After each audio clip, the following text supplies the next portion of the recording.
Tradition number 35.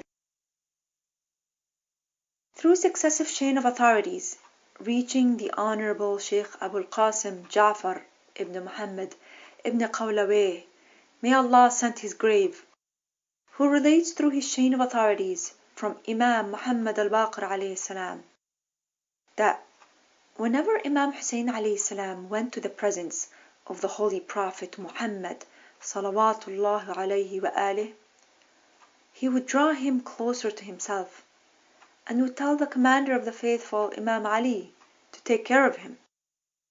Then the Prophet would bend down and start kissing him and weep. Once, Imam Hussein asked him as to why he wept. The Prophet replied, "My dear son, I am kissing that part of your body which will be cut asunder by the sword, thus am lamenting over it." Imam Hussein alayhi salam said, "O dear father, will I be killed?" He replied, "Yes, by Allah, you, your father, and your brother shall all be killed." Imam asked, "O father, will the places of our martyrdom be far from one another?" The Prophet replied in the affirmative, to which Imam Hussein asked, "Who among your people would then come to visit our graves?" He replied, "No one among my people would come to visit my grave, your father's grave, your brother's grave, and your grave except the truthful ones, as-Siddiqeen."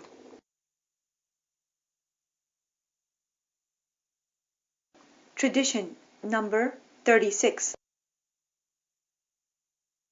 Through successive chain of transmitters, reaching the noble traditionist, Muhammad ibn Ali ibn Shahr Ashub Sarawi, may Allah enlighten his grave, who relates from Ibn Abbas that one day Hind, the wife of Abu Sufyan, called up Aisha to ask the Prophet regarding the interpretation of a dream. The Prophet told her to relate as to what she had dreamt.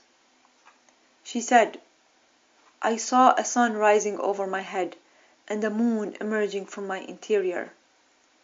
A dark star came forth from the moon and attacked the sun. A small bright star which has emerged from the sun had been swallowed up by the dark star, engulfing the entire horizon into darkness. Then I saw that numerous stars have appeared in the heavens, while the earth was filled with dark stars who have engulfed the horizon entirely." When the Prophet heard this, tears started flowing from his eyes, and he ordered Hind to go away twice, saying, "O enemy of Allah, you have renewed my sorrow and have informed me of the death of my beloved ones."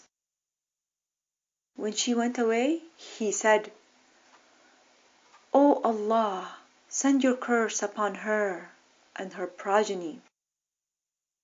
When he was asked regarding the interpretation of the dream, he said, "The sun which had risen over her head is Ali ibn Abi Talib alayhi salam, while the moon which emerged from her interior is Muawiyah, the seditious transgressor and denier of Allah, and the darkness which she refers to and the dark star which emerged from the moon and attacked the small sun, the bright star which came forth from the sun and swallowed it, and the entire world turned dark.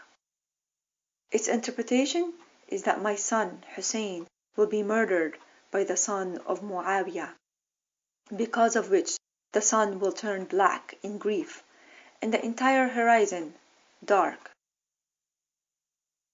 while the dark stars which have engulfed the entire earth are the Bani Umayyah." Tradition number 37. Through successive chain of authorities, reaching the Sheikh and jurist, the triumphant and thriving Muhammad ibn Makki the martyr, Shahid al-Awwal, who relates from the Sheikh and jurist, the first scholar, the glory of religion Abu Muhammad Hassan ibn Ahmad Nizamuddin ibn Muhammad Najibuddin ibn Nimahillah, who relates from his honorable father Sheikh Ahmad, who relates from his brother, the star of the nation and religion, Ja'far ibn Muhammad ibn Nimahilli, who relates in his book Musirul Ahzan from Abdullah ibn Abbas, who says that when the Holy Prophet Muhammad salawatullah alayhi wa alih, when his illness, because of which he later died, became severe, he called for Imam Hussein alayhi salam and pressed him to his chest while the sweat of death was apparent on him. Then he said, "What business has Yazid got with me? O Allah, do not grant abundance to him, and O Allah, send your curse upon Yazid." Then he became unconscious and remained in this state for quite a long time.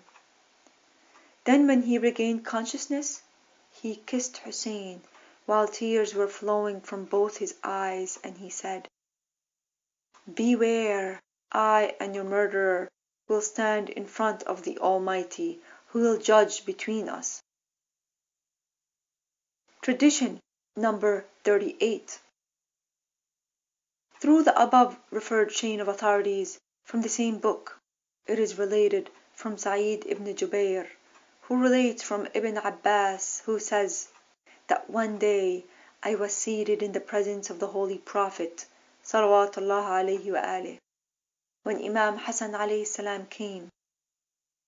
When the Prophet's sight fell on him, he started weeping and then said, "Come to me, come to me," and made him sit on his right thigh. After some time, Imam Hussein alayhi salam came, and the Prophet, after looking at him, started weeping. Then he made Imam Hussein sit on his left thigh.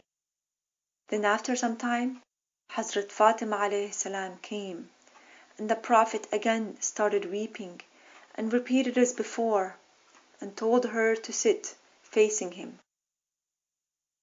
Then when Imam Ali alayhi salam came, he started weeping and repeating his words signaled him to sit on his right side. When the companions who were sitting there saw this, they said, "O Prophet of Allah, you have not seen anyone among them except that you have wept. Is there none among them whose sight could make you happy?" The Prophet replied, "I swear by him who has exalted me to prophethood and has elevated me above the entire creation, no one on the entire earth is more dear to me than them. While my weeping is the result of the sufferings which shall befall them after my death, and I recollect the oppression which shall befall my son Hussein, it is as if I see him taking refuge under the shelter of my grave or the sacred sanctuary, but no one will let him halt there. He will then go to the place which is of the spot of his martyrdom and grief and trials, while a group of men will assist him, who will be the leaders of all martyrs among my people on the day of judgment.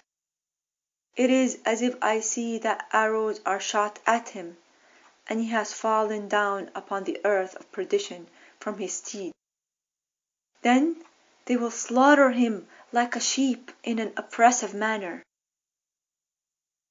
Then he started weeping and wailing, and all those near him too wept and their voices increased. Then he arose and said, "O Allah, I complain to you about all those sufferings which my progeny will have to bear after my death.